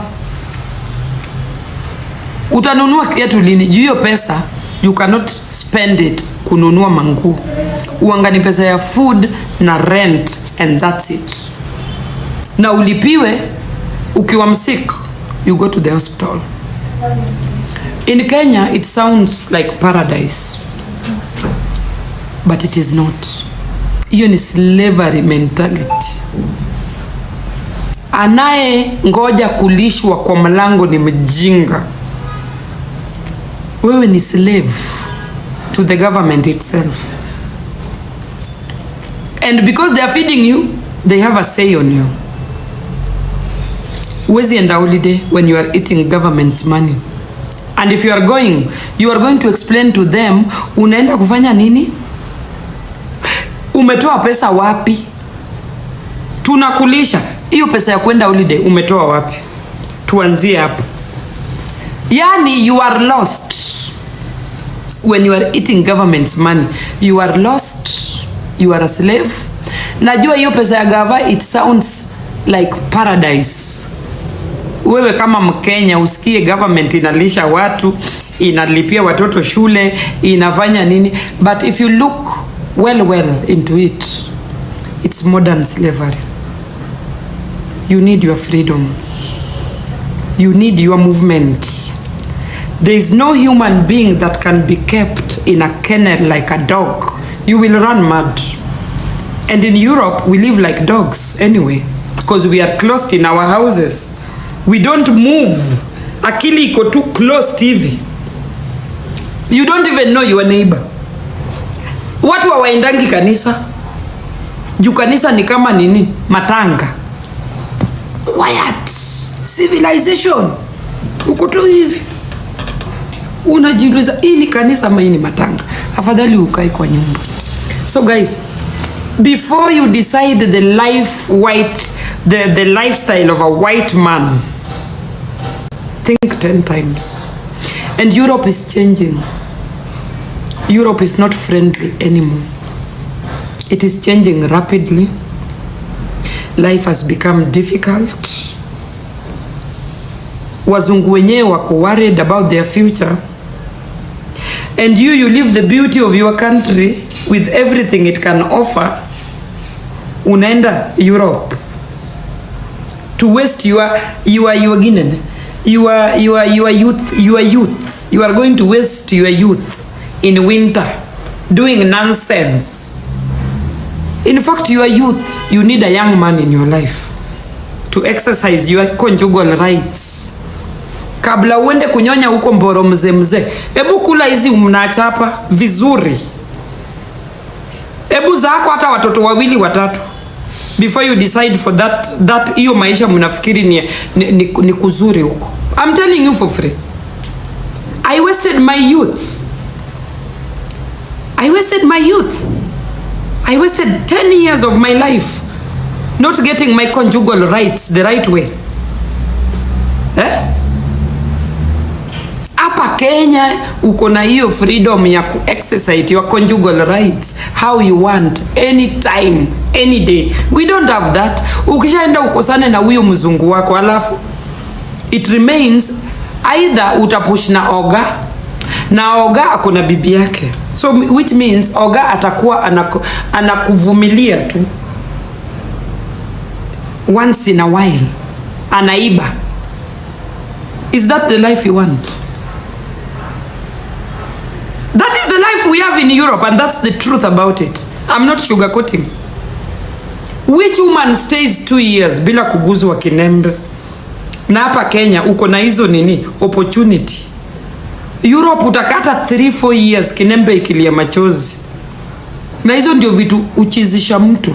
Unajipata tu unajiongelesha. Kumbe ni ufundi wa kinembe ndio inaleta tatizo.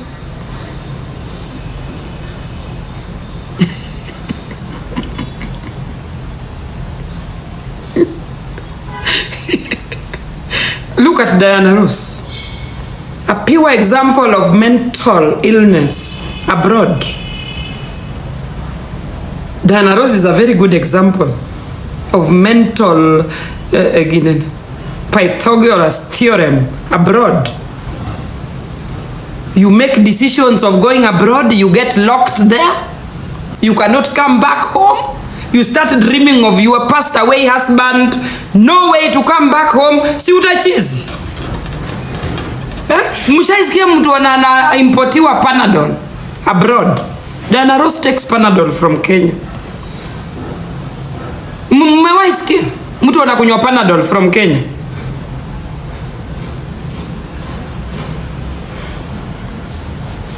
So let us be wise on this platform. Don't be swayed by the kind of English people talk on TikTok videos, lives. Mtu anakuambia mimi niko majuu na hata kinembe ya kate na hizi kukuonyesha. Because they have nothing to show of their stay out there. Zero. Ndio mnaonanga watu wanajikunja kwa kona. Nothing to show.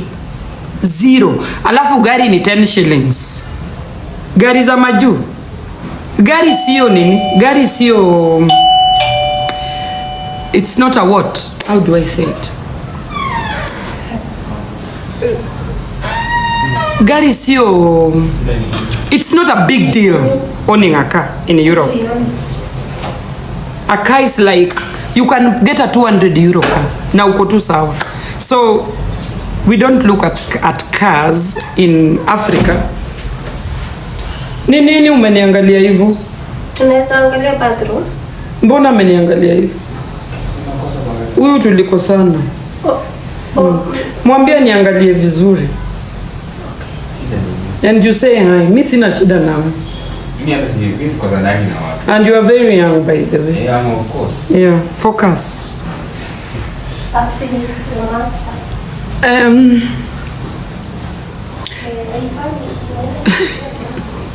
Yeah, cars are very cheap. We have cars that goes for 500 euros. Na uko na gari na ina hema na inakufikisha mahali unaenda. So msione magari ni kama wow, hakuna gari. Sijui, no. My friend, that is a misplaced priority. What I'm trying to say, wacheni kutoroka Kenya. Sometimes our opportunities are here. I think we don't talk about it. And you think Europe is cosmetic, Europe is beautiful, Europe has everything you want, which you must work for.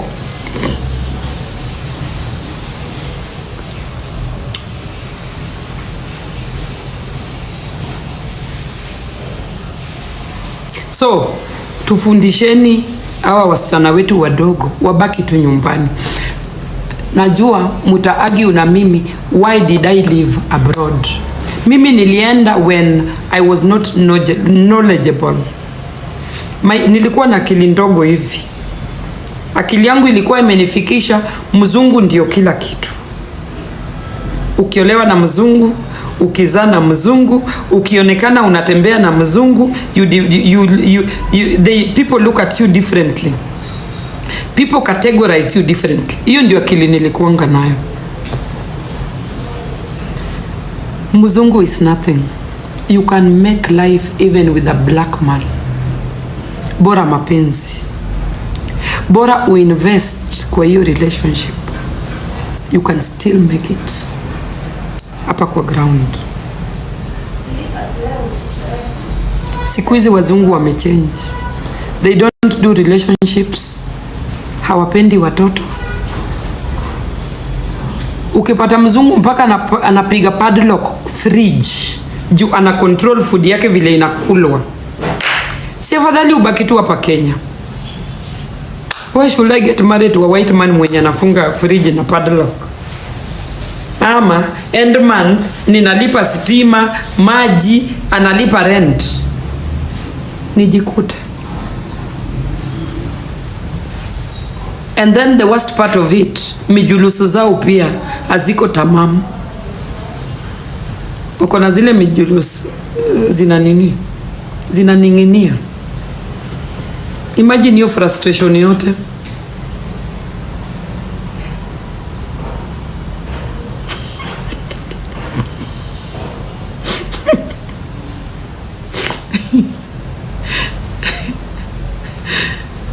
Hazina veins. Because of why? Chocolate. Misungu mwodo chocolate. Misungu mwodo chocolate. Hey, chocolate ndi inaribu nini? Makende za wazungu. Misungu mwodo chocolate. Na ujue chocolate ni 50 cents. 10 cents. Hapa Kenya huwezi afford chocolate. Ni luxury. And you know what? Wacheni chocolate ibaki luxury. We don't want to lose our men to chocolate bullshit. Hii inaribu mijulus. 50 cents. Chocolate is the cheapest. Chocolate. Unajua hizi vitu tunaona ni luxury Africa. These are not luxury in Europe. Chocolate, beer, wine. Hizo ni a must for a white guy. So they are the cheapest. You can drink alcohol anytime. You can drink a glass of wine anytime. You can afford chocolate. Na hizo ni vitu zinahatarisha maisha yako. Huku Kenya, to afford such things, hiyo ni luxury. Hizo ni vitu mmeachia watu wakileleshwa, runda, na wacha ibaki hivyo. We do not want to lose our population to chocolates and wines and beers and what nots. Wacheni wanaume wetu wakule mboga na ugali na kinembe igongwe. Kwani ni kesho?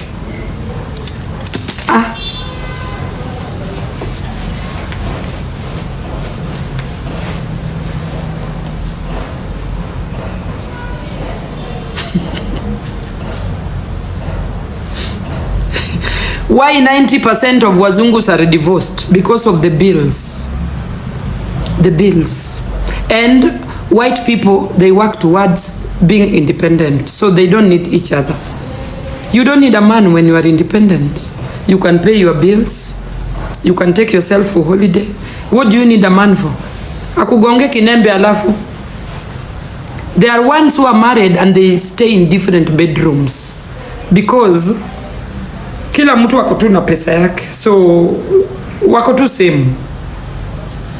Na maju bibi na bwana tukusemu. Nikiosha vyombo unapiga dasta. Mnajua hivyo? Nikienda shopping leo Monday, Friday ni wewe. Na tukizaa mtoto bwana anakaa 3 years kwa nyumba akilea. Mimi nilibeba 9 months. You take leave. Wewe kama bwana 3 years unalea huyo mtoto. Mimi nilibeba 9 months. That is the modern life we have out there. Na nikitoka job umepika chakula iko kwa meza. Yes. Na mtoto amelala. Stuck a helper in the home. Do we want to bring that lifestyle here?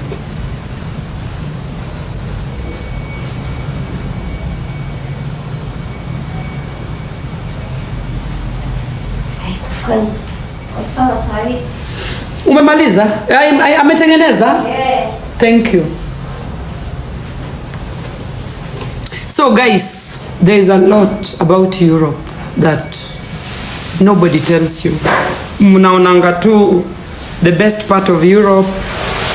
Tunavaa manguo nzuri nzuri na hizo chakula zao pia sio poa. So mind what you eat out there. So the best. Unaenda? Tutaonana kesho. Kesho? Ama unakuja lini tena? Huko nitakuja Thursday. Bado niko. Huko? Yeah. Ama kama una nini? Nipatie namba yako. Chukua please. Andika. Nitaisave. I miss Katururu too, by the way. Nilimcall jana. We video called yesterday and he's not happy. Hajawahi kaa without me for so long, so he's mentally not okay. So narudi tu next week. I miss him too, and I'm going now to invest more energy on my kids nikirudi Germany. I'm going to spend most of my time with our watoto wangu wawili. I'm going to sacrifice kuwapeleka shule. I'm going to spend more time with my kids when I go back to Germany. I have nothing remaining. Ni watoto wangu tu. Robin ako Germany. I've just promised myself that this time I'm going to do things differently. Because unajua watu wangu huwa wakienda shule, I'm in my blanket. Bye. Ujui mtoto amevaa nini, ujui amebrush meno, ujui day yake itakuwaje. So I'm going to step up. I promise myself I want to go and step up and do things differently with my kids. And now that we are going to a new city, sijui vile huko kuna function, I don't know how the security is. I'm going to invest in taking care of my children. I have promised myself.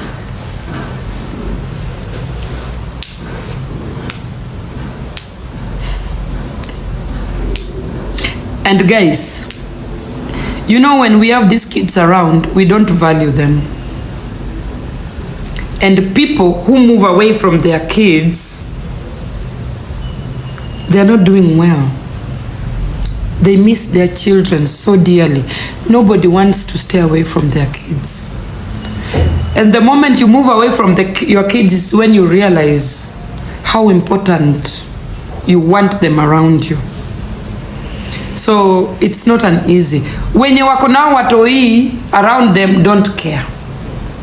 Na wenye wako far, they even care more, but they cannot have their kids.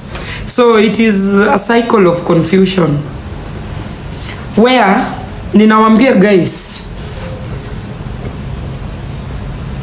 invest kwa watoi wenu. Hiyo time uko nayo, invest.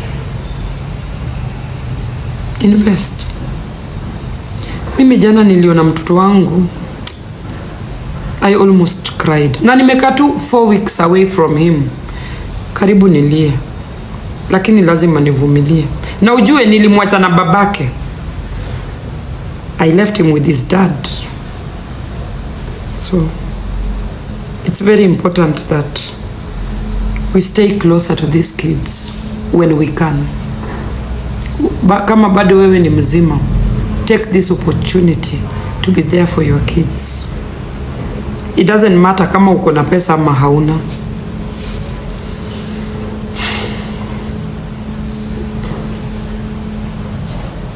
Sawa, so nyi watu aki nimeka sana. Mko watu wangapi hapa? 1000. We will talk in the evening. Aki saa zingine naongeanga, I lose myself. Nimeongea sana.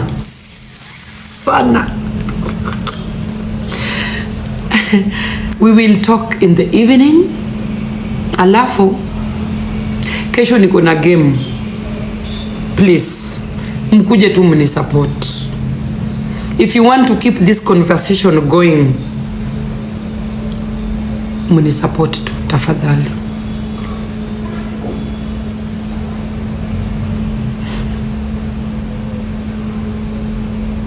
Thank you too.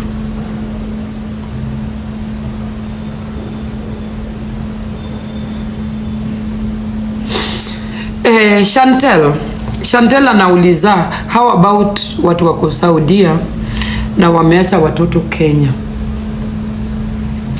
I don't have much to tell you because the more I poke or talk about your topic, the more it will hurt you. So my message is to prevent more women leaving their kids behind and going for those odd jobs abroad. Kwa wale washaenda, deal with it. Kwa wale hawajaenda, think 10 times before you leave that child to a stranger or to your wicked mother or to your wicked uncle or to your wicked sister or to your wicked brother in the name of looking for money. We will always look for money, even in our coffins. Money is the root of all evil. Before we think about money, let us think of the well-being of these children we leave behind. Kwa wale hawaja take hiyo plane, cause kuna wale huwa wanaingianga tu hivi wananyang'anywa passport zao, and these warabus start plotting on utazikwa wapi in the next 3 months, utazikwa wapi. Do you want to go that lane? Umeacha watoto, afadhali uteseke na huyu mtoto kwa ground. Afadhali muteseke hapa na uishi maisha marefu. That is my take. Kwa wale wali make decision kwa wale wamekaa 10 years and above abroad and you have not got what you want, you will never ever get hiyo kitu unatafuta, because money is our real and own agenda why we go abroad. So imagine 10 years you have lost.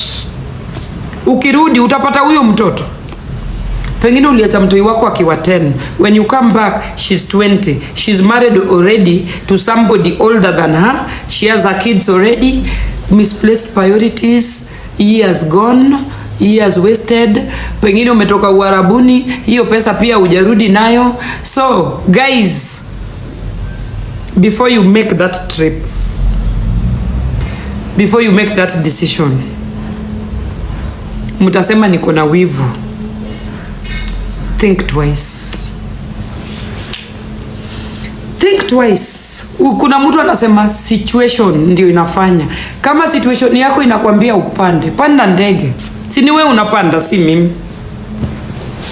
I will not tell you otherwise. It is your own decision. Na kama situation yako needs more money than your own child, panda ndege uende, hainihusu. Mimi nimesema tu fikiria kabla uende. Uenda ukafunga safari ya kupoteza. Mama. Wie hat gesagt, das ist schlimm? Das du? Das ist schlimm. Warum? Warum? Man sieht das so. So life is also difficult abroad. It is not a walk in the park vile huwa mnafikiria. Lakini mimi nina campaign before you leave Kenya, before you make that trip to get married to a white man, to go Uarabuni, uende ushare bed space, uende upigwe na wamama uuze kuma ndio utume pesa Kenya. Think 10 times if it is something you want. Think. Saa zingine hata iliuishi kwa nyumba ya mabati na kuna mtu anakupigia kelele. Saa zingine heri ukule ugali na mboga na ukue na usingizi nono. So for the people who have not left for that trip, ninawaomba fikiria na ufikiria. If you want to go, but think before you make that trip. Hiyo tu ndio nitawaambia. You can do odd jobs also in Kenya. You can also work as a housemaid in these posh areas. Get less money, but you are with your kids. Sio lazima uchukue ndege ukafanye odd jobs abroad where you will be treated like a trash. Sometimes our own Kenyan employees will treat us better than huko mali tunakimbilia. So it is up to you. Heri nusu shari kuliko shari yenyewe. Heri ukule mboga na uko na usingizi nono. Asanteni. Tuonaneni baadaye.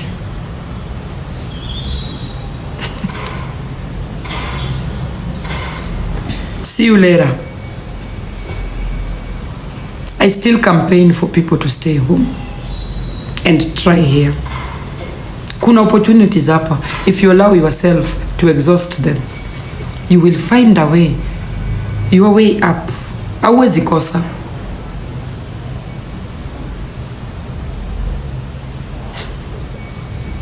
So guys, we see us later. Kwaherini. Nitarudi jioni.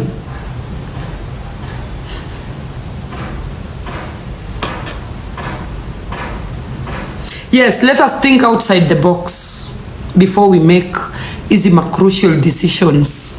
Think outside the box. What if? Anything you do, fikirianga mbele ya safari. Sawa. Thank you. Thank you, Divine.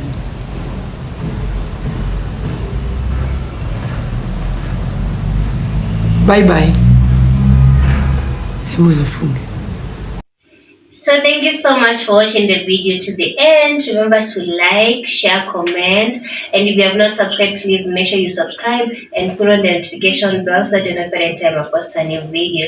So guys, thank you. I'm gonna see you on my next video. Bye.